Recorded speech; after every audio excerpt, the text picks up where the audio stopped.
বাংলাদেশে পদ্মা সেতু প্রকল্পে দুর্নীতির অভিযোগের তীর যার দিকে সেই আবুল হোসেন মন্ত্রিসভা থেকে আজ পদত্যাগ করেছেন।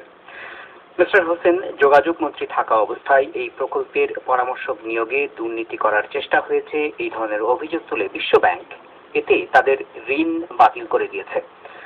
তদন্ত চলাকালীন সময়ে তাকে ক্ষমতা থেকে সরিয়ে দেওয়ার বিশ্বব্যাংকের দাবি সরকার না মানায় পুরো সেতু প্রকল্পটি অনিশ্চিত হয়ে পড়ে। এ প্রেক্ষাপটে আজ হঠাৎ করেই আবুল হোসেন পদত্যাগের ঘোষণা দেন।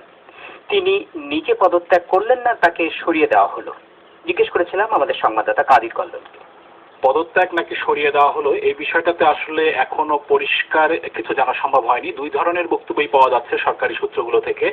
নাম প্রকাশ না করা সত্ত্বে একজন মন্ত্রী জানিয়েছেন যে কয়েকদিন ধরেই সরকারের শীর্ষ পর্যায়ে বিষয়টি নিয়ে আলোচনা চলছিল।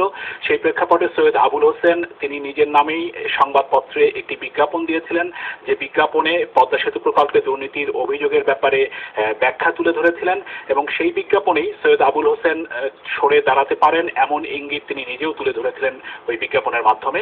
সরকারের অন্য একটি সূত্র বলছে যে দুর্নীতির অভিযোগের তদন্ত চলছে, সেই তদন্তের স্বার্থে সৈয়দ আবুল হোসেন পদত্যাগ করেছেন, যেটা তিনি প্রধানমন্ত্রীকে জানিয়েছেন।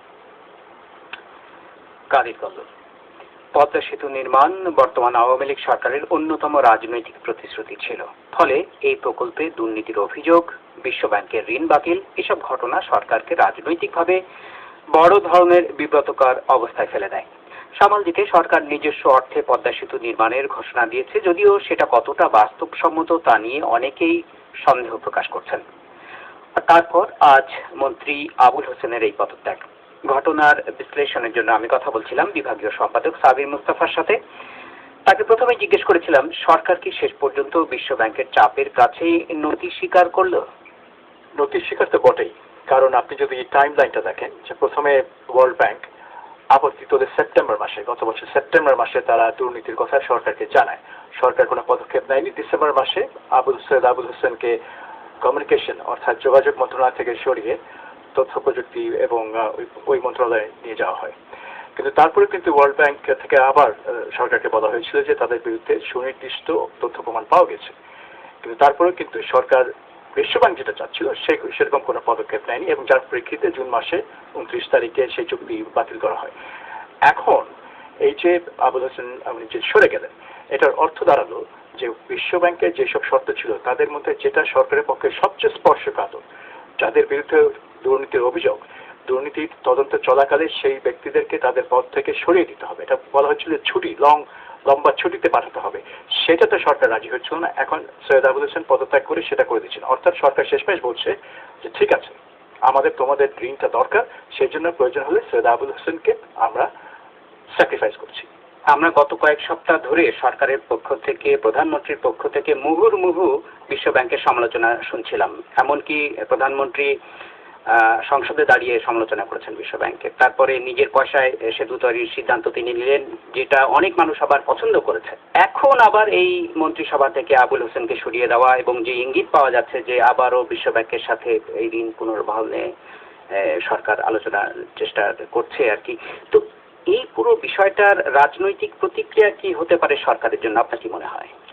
আসলে বিশ্বব্যাংকের সাথে আলোচনা এই পদ্মা সেতুর ঋণ নিয়ে আমার মনে হয় না কখনো থেমেছিল। কারণ অর্থমন্ত্রী আবুল মাল আব্দুল মুহিত কিন্তু প্রায় বলছেন যে বিশ্বব্যাংকে আমরা এই প্রস্তাব দিয়েছি, বিশ্বব্যাংকের সাথে এই আলোচনা চলছে। অর্থাৎ তিনি কিন্তু আলোচনা তার দিক থেকে চালিয়ে যাচ্ছিলেন। অন্যদিকে প্রধানমন্ত্রী, আপনি যেটা বলছেন যে প্রধানমন্ত্রী একটি শক্ত অবস্থান নেওয়ার চেষ্টা করেছিলেন যে জাতীয় সম্পদ দিয়ে পদ্মা সেতু গড়ে তোলা হবে, এবং যেটা অনেকেই মনে করেছিলেন যে এটা অর্থনৈতিকভাবে হয়তো অত ফিজিবল হতো না, কিন্তু এটা রাজনৈতিকভাবে এটা বাংলাদেশের জন্য করা প্রয়োজন ছিল বলে অনেকে মনে করেছেন। কারণ এটা জাতি গঠনের একটা অংশ, এটা শুধু একটা বাণিজ্যিক ব্যাপার না পদ্মা সেতু। এখন মনে হচ্ছে যে সরকারের ভেতরেই হয়তো দ্বিমত ছিল।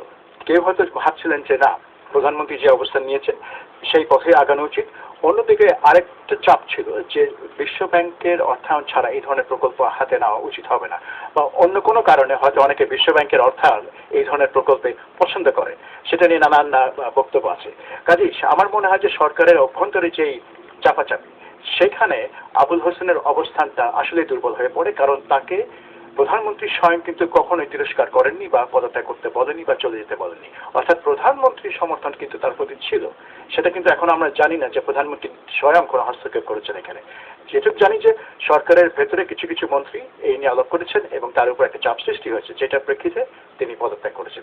কাজেই সরকারকে কিন্তু এখানে একটু দুর্বল ভাবে দেখাচ্ছে এবং সরকারের ভেতরে ঐক্যটা নিয়েও প্রশ্ন উঠতে পারে। কাজেই রাজনৈতিকভাবে সরকারের জন্য এই পুরো ঘটনাটা, সে সেপ্টেম্বর থেকে আজ পর্যন্ত ঘটনাটা বেশ ক্ষতিকর হয়েছে এবং যে ক্ষতি হতো না যদি সেপ্টেম্বর মাসেই সরকার এখন যেটা করছে, এখন যেটা হয়েছে সেটা যদি সেপ্টেম্বর মাসেই হতো, তাহলে এই রাজনৈতিক ক্ষতি, এই রাজনৈতিক মূল্য যেটা সরকারকে এখন দিতে হবে সেটা দিতে হতো না। সাবির মুস্তাফা, বাংলাদেশের